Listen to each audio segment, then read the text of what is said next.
बाद में आमंत्रित करना चाहेंगे हमारी सृजन की सृजनकर्ता संध्या जी गुप्ता को। हम उनसे जानना चाहेंगे कि सृजन के बारे में उनकी राय क्या है। ये और हम ये भी जानना चाहेंगे, तमाम दर्शक ये जानना चाहेंगे कि कितने हद तक लोगों को हिंदी साहित्य में रुचि बढ़ाने के लिए ये मदद करेगा, सहायक रहेगा। तो संध्या जी, आपके विचार इस बारे में। Thank you Priyanka. और ये जो क्वेश्चन पूछा है, ये क्वेश्चन हमेशा जब भी कोई बात करता है सृजन के बारे में तो हमेशा आता है कि सृजन के बारे में आपने कैसे सृजन के बारे में सोचा, क्यों सृजन स्टार्ट किया और कहाँ से शुरुआत की। तो मेरा मानना है कि प्रकृति का जो सबसे बेसिक गुण है या प्रकृति का जो बेसिक प्रकृति है वो है सृजन। छोटी से लेकर हर चीज का आज ये प्रकृति सृजन का एक बहुत ही बेहतरीन एग्जाम्पल है कि छोटी छोटी चीजों का सृजन हुआ और बड़ा ब्रह्मांड और बड़ी प्रकृति बनकर तैयार हो गई। तो जब मैंने लिखना शुरू किया तो मुझे भी लगता था जैसे लड़कियों का एक खास गुण होता है, लड़कियों को बचपन से ही गुड्डे गुड़ियों से खेलना, मम्मी बनना बड़ा शौक होता है। हर लड़की बचपन में गुड़िया की माँ जरूर बनती है, गुड्डे गुड़िया का खेल खेलती है और माँ बनती है। ये मेरी गुड़िया की शादी है, यानी मैं माँ हूँ और मेरी गुड़िया की शादी है। तो वो एक बचपन में जो मन के अंदर बैठी हुई होती है चीजें कि हम सृजन करता है, कहीं ना कहीं एक भाव हर स्त्री के अंदर, हर लड़की के अंदर ये जरूर होता है कि हम एक वो सृजन करता है। तो सृजन वर्ड हमेशा से बहुत नजदीक रहा है मेरे दिल के, और इसी सृजन ने मुझे कहानियां लिखने के लिए, पेंटिंग्स करने के लिए, कविताएं करने के लिए, इस तरह की चीजों के लिए, नृत्य सीखने के लिए, हर चीज को सीखने के लिए और इम्बाइब करने के लिए प्रेरित किया। तो जब मैंने अपने लेखन के लिए पेज स्टार्ट करने का प्लान किया, और जो मेरी टीम है जो सामने मौजूद है प्रियंका, जिसमें आप भी मौजूद हैं, तो जब आप लोगों से कहा कि मैं सृजन रखना चाहती हूँ नाम, और तो तुरंत ही आप लोगों ने कहा कि बेस्ट है ये, तो कहीं ना कहीं मेरे मन को एक तसल्ली हुई कि जो मैंने सोचा है सृजन ये बेस्ट है और ये बेहतरीन, क्योंकि यहाँ इस सृजन के पेज पे अकेली संध्या गुप्ता का सृजन नहीं आने वाला है, इस पेज पे मेरी पूरी टीम का सृजन आने वाला है। तो इस पेज का नाम सबसे बेस्ट लगा सृजन, तो वो मैंने सृजन नाम के साथ इसको शुरुआत की। और आपने जैसे कहा कि लेखन जो शुरू किया, छोटी छोटी चीजों से लिखना शुरू किया। पहले बहुत छोटी थी, मेरे को लगता है 7-8 साल की रही होगी, जब वो हम छोटे छोटे होते निबंध लिखते हैं, जी, जी। मेरा पसंदीदा जानवर या मेरा पसंदीदा व्यक्ति, तो हम सबसे पहले, हाँ, तो हम वो स्कूल के समय में लिखते हैं मेरी माँ के ऊपर, मेरे माँ, मेरे पिता, हमारे जो भी आइडल रहते हैं उनके ऊपर लिखते हैं।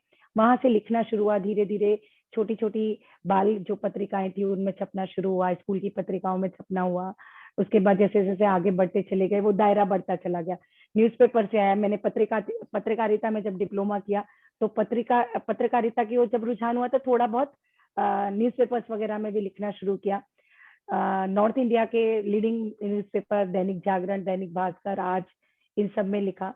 फिर उसके बाद मेरा मुंबई आ गई शादी होकर, और वो स्वेच्छा से मैंने ये डिसाइड किया कि अब मैं वाकई में, अब मुझे जो सृजन करना चाहिए वो सृजन करूंगी। और मेरी गोद में जल्दी से दोनों मेरे बच्चे आ गए, और उनको बड़ा करने में समय कहाँ निकला पता ही नहीं चला। और ये मेरी, क्योंकि शैक्षिक ब्रेक था, तो इस ब्रेक ने मुझे बहुत आनंद दिया, बहुत मजा दिया। और आज जब वो बच्चे थोड़े थोड़े बड़े होने लगे और जब उन्हें पता चला कि माँ ये करती थी, तो कहीं ना कहीं उनके अंदर वो आने लगा, माँ please please please again start writing, again doing whatever you are doing since so many years, relive your passion. हाँ, कि जर्नलिज्म करिए, ये करिए आप अपने पैशन को, बिकॉज अब हम बड़े हो गए हैं, खुद को संभाल सकते हैं। तो वो चीज, और घर में बहुत सपोर्ट था, मेरे जीवन साथी का भी बहुत सपोर्ट रहा, बिकॉज उनको, उनकी निगाहों में ये था कि स्त्री एक शक्ति है, और उस शक्ति को अपना पूरा जो भी उसके अंदर निहित है उस सबको बाहर लाना, ये एक मॉरल रिस्पॉन्सिबिलिटी तो है ही उस स्त्री की, साथ ही परिवार की ये मॉरल रिस्पॉन्सिबिलिटी है कि वो एक स्त्री को पूर्णता प्रदान करे, उसका सहयोग कर। ये उनका बहुत बड़ा सपोर्ट था, जिसने मुझे हर एज पे सपोर्ट किया। मैंने शादी के बाद बहुत सारे काम किए, मैंने MBA किया, मैंने पोस्ट ग्रेजुएशन किया, काउंसलिंग में डिप्लोमा किया, काउंसलर की तरह वर्क किया, बहुत सारे काम किए और साथ साथ मेरा ये लेखन चलता रहा। इस बीच में मेरी गुरु हैं राज दीदी के साथ मुलाकात हुई और राज दीदी ने कहीं ना कहीं वो पहचान लिया कि ये लेखन का गुण है जो अंदर कहीं ना दब सा गया है। और उन्होंने मुझे अपनी संस्था की पत्रिका सतयुग मेरे हाथ में दे दी संपादन के लिए। और इसके साथ ही मेरा अलका दीदी के साथ परिचय हुआ, जो कि खुद बिल्कुल मेरी जैसी उनकी भी जीवन गाथा बिल्कुल मेरे ही जैसी थी। जब मैं उनसे मिली और मैंने उनको बताया, मैंने कहा कितना आप तो कितना कुछ करते हैं, फिर सब कैसे मैनेज करते हैं? तो उन्होंने बिल्कुल साधारण से भाषा में कहा जैसे आप मैनेज करते हैं। तो वो चीज ने ना मुझे बहुत ज्यादा अंदर तक टच किया और उन्होंने मुझे बोला लेखन कोई ऐसी चीज नहीं है जिसे आज छोड़ा और कल शुरू किया, लेखन अनवरत चलता है और आपका भी चल ही रहा होगा। मैंने कहा वेरी ट्रू, ये अनवरत चल ही रहा है इतने दिनों से। तो उन्होंने कहा फिर बस आप अपने लेखन जो कर रहे हैं उसको ना छपने की भी तैयारियां शुरू कीजिए। उन्होंने मुझे बहुत प्रोत्साहित किया और उस सब का ही नतीजा है प्रतीक्षित और अभी आने वाला ये जिंदगी फिर भी गुलजार है।